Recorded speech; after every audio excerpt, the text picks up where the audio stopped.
1945. World War II is finally over. Europe is filled with tens of millions of refugees. 2 years later, Great Britain lost control of Southeast Asia. India and Pakistan win independence, and 7 million Muslim refugees exchange places with 7 million Hindi refugees. Today, not one of these people is a refugee. Not one. They have integrated into their host countries and built new lives. And then there are the Palestinians. In 1947, the United Nations presented a partition plan for the Jewish homeland. The Arabs gave a resounding no to that plan.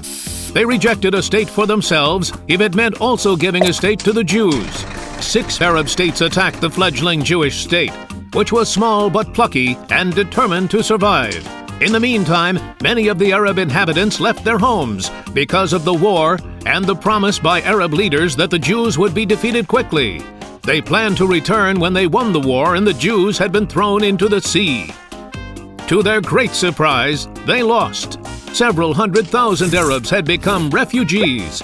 Later on, they would be called Palestinian refugees.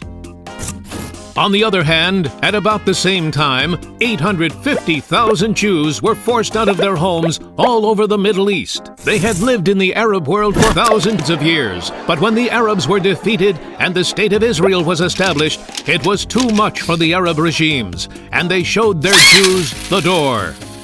Therefore, you could say that the Arabs and the Israelis exchanged populations, much like in Europe after World War II, and much like the Hindus and Muslims in India and Pakistan, and leave things at that. But the Arabs aren't willing to leave things at that.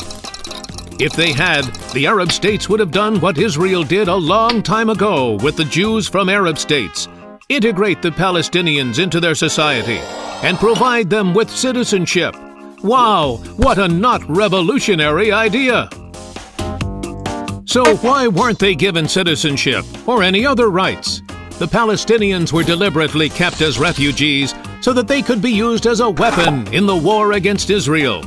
And why would the Palestinians, who supposedly want to establish an independent state, struggle at the same time to send their refugees to live in Israel, a different state? Can Israel, a country with only 6 million Jews, allow millions of Palestinian refugees to come and take over the only Jewish homeland?